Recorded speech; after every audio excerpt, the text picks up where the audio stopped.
All right, let's look at another game by the attacking player, Alexander Alekhine. Here, Alekhine had the white pieces, and he played e4. His opponent was Duras, who played e5. Knight f3, knight c6, bishop b5, a6, bishop a4. And now we have Roy Lopez. Knight f6 is played. Most common on the fifth move here for white is just 0-0 and castling. Also pretty popular these days is the move d3 on move 5, which avoids some of the lines like, for instance, the Berlin, which is pretty popular. Knight c3 is also a move for white. However, the move that was played in this game is queen to e2. So this is also a clever way to avoid certain lines that black may be able to play after 0-0. It defends the e4 pawn, so knight takes e4 would not be possible. The open Spanish is ruled out. I think it also stops the Marshall Gambit, although I don't think that that gambit was known at the time that this game was played.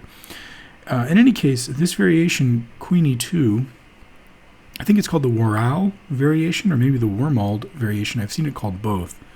It has a reputation of being a very positional way to play. White would like to simply castle and maybe bring this rook to d1 to support a d4 pawn push someday. However, in this game, we'll see a lot of fireworks. This is not a very slow positional grind. This is much more of a Alekhine style smash and grab attack. So after b5, bishop b3, bishop c5, the move a4. Very interesting move. So black has a lot of logical moves here that he could play. Black played rook b8, just removing the rook from the a file, anticipating pawn takes pawn. Some other moves here for black would be bishop b7. So if pawn takes pawn, the bishop is defending the rook.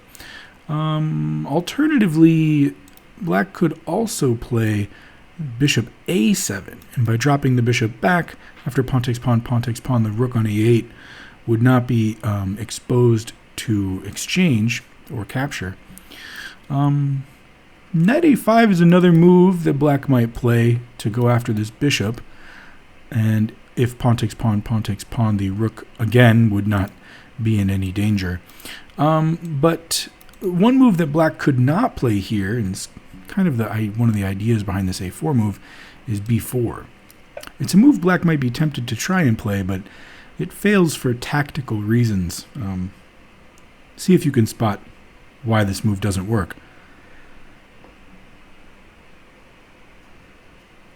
Bishop takes f7 check here is a very strong move.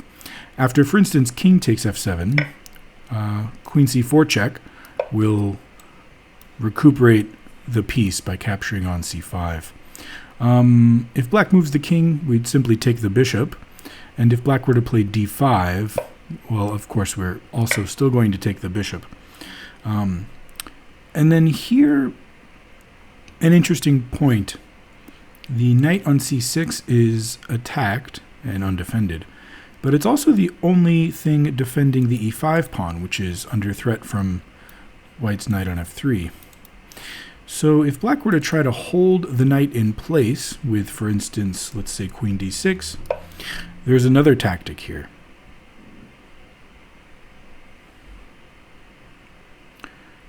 White would not exchange queens, but would rather play queen takes knight.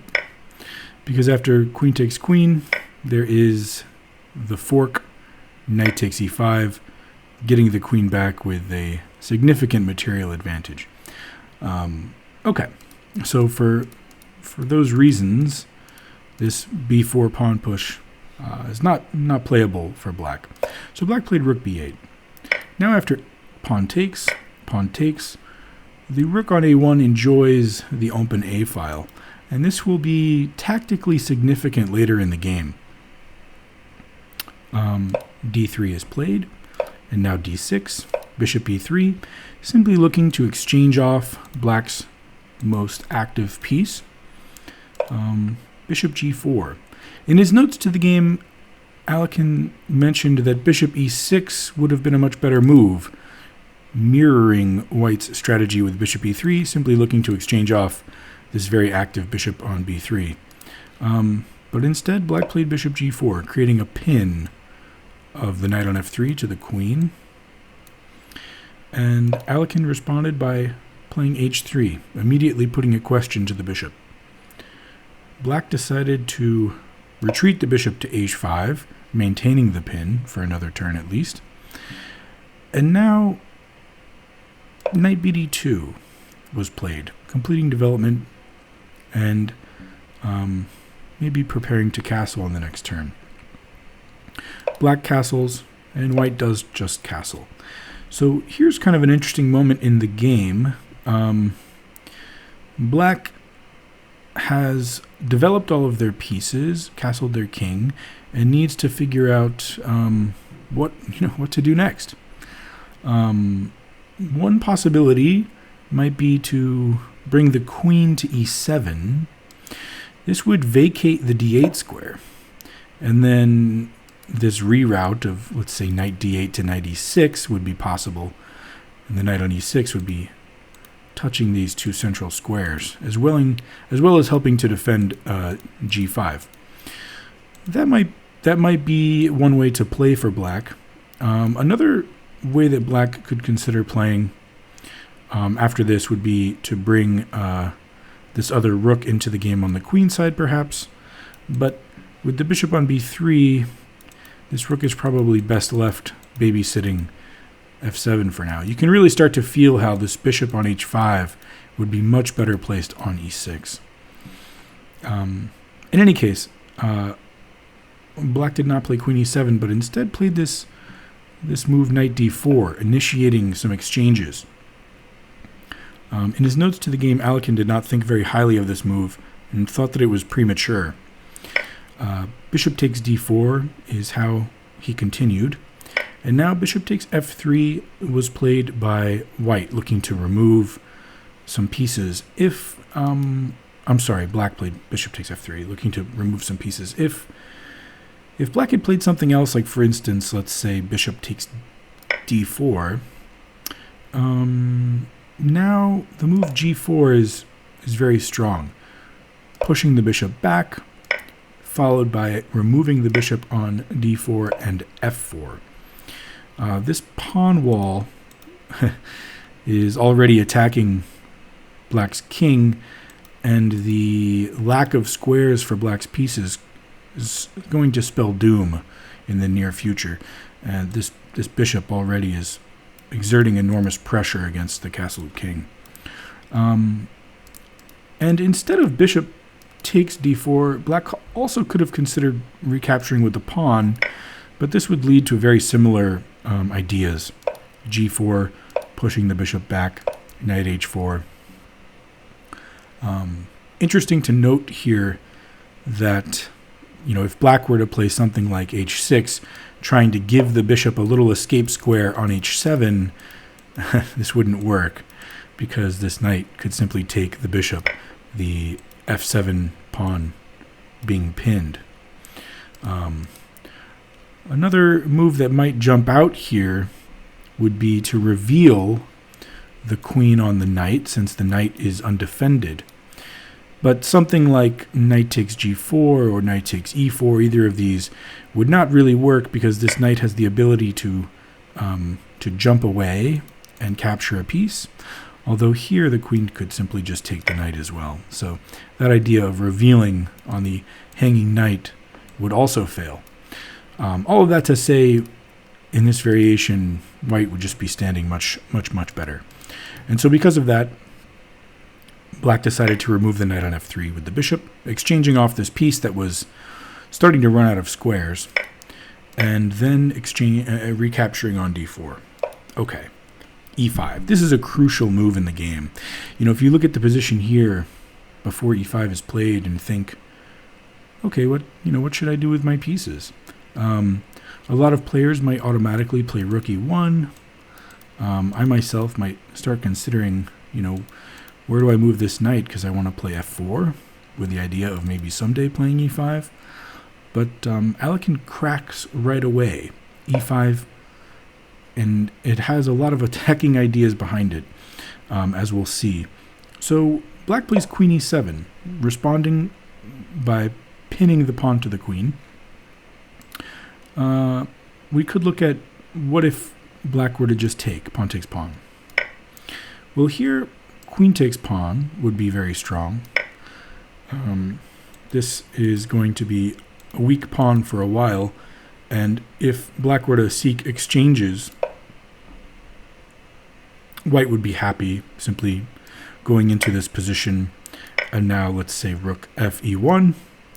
And if we consider these three isolated weak pawns, as well as the superiority of white's bishop to this bishop on c5, we can see already that white has a nice, pleasant edge in this position. So that's not what occurred in the game, though, because black wanted to keep their queens on the board and played this move queen e7, responding with a pin. Rook e1, rook e8, and now Alekhine steps the queen to the side to d2, which kind of renews the threat of pawn takes knight.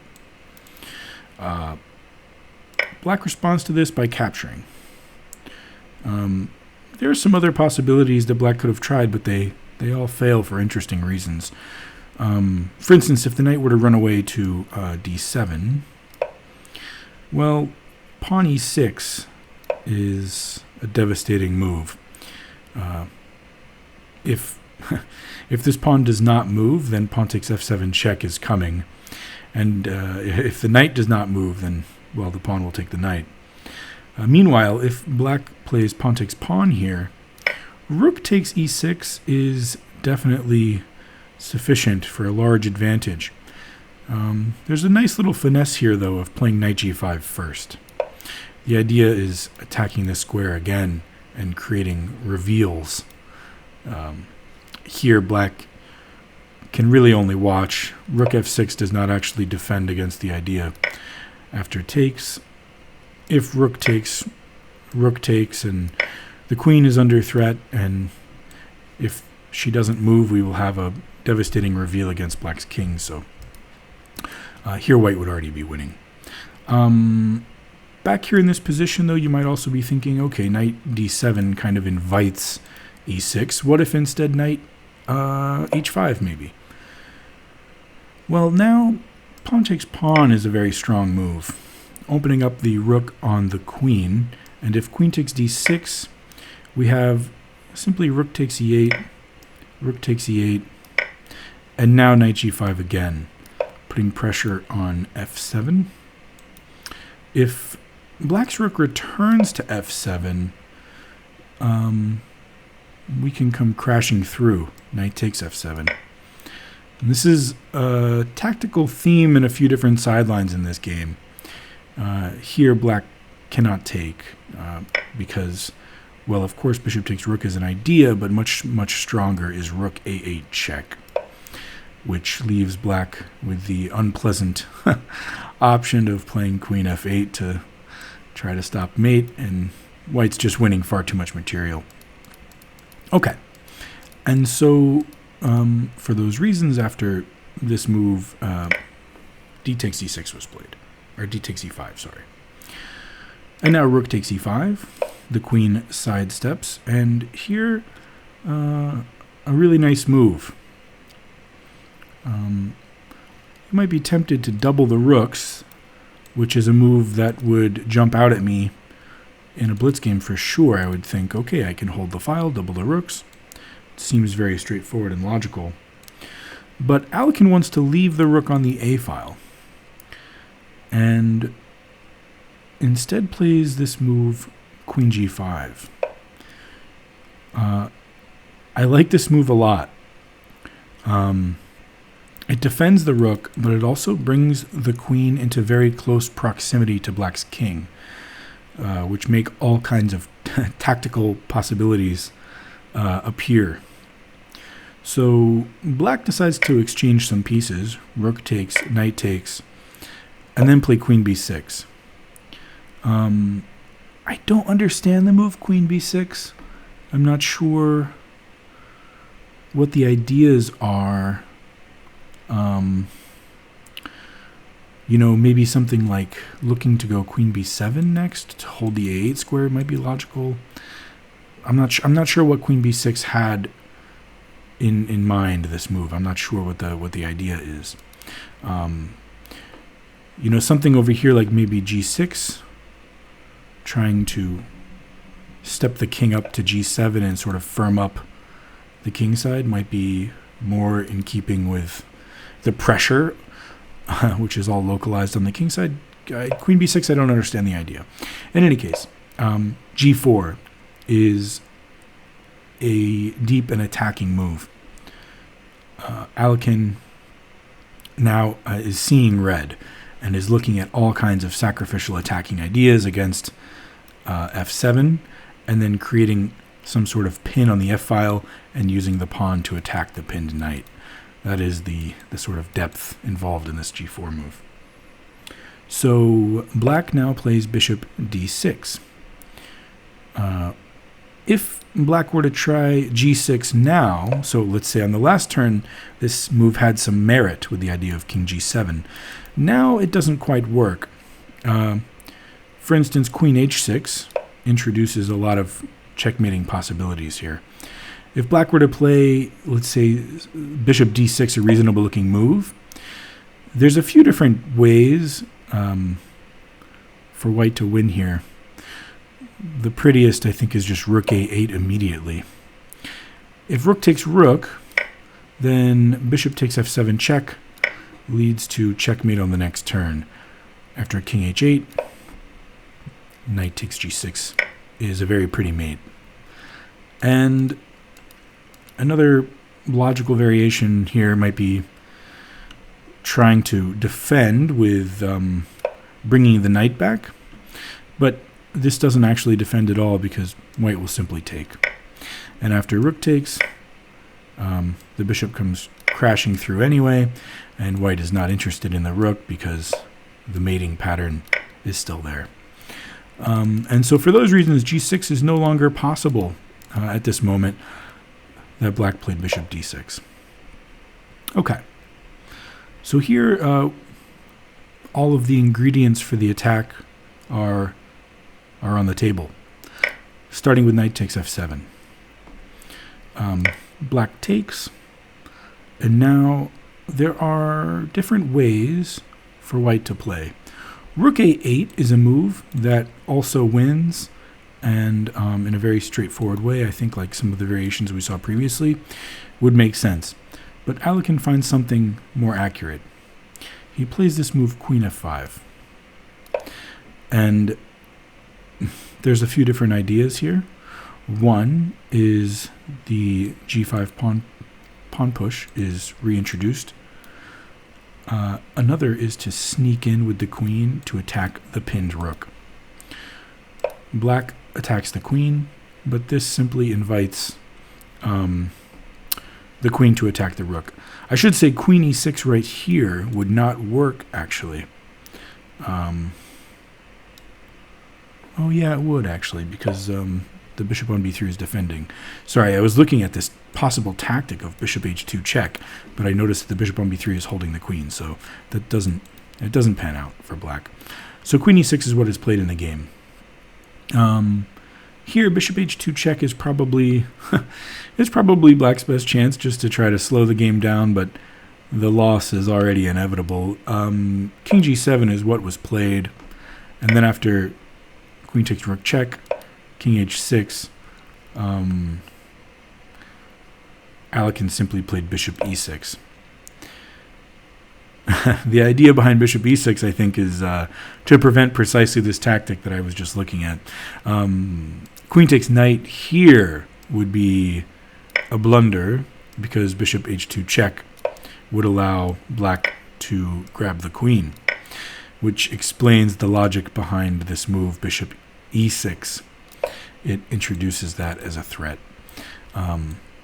Okay, but no matter where the knight runs away to, even if, let's say, bishop e5 to try to hold the knight and bring the queen over to defend, white has any number of ways to win here.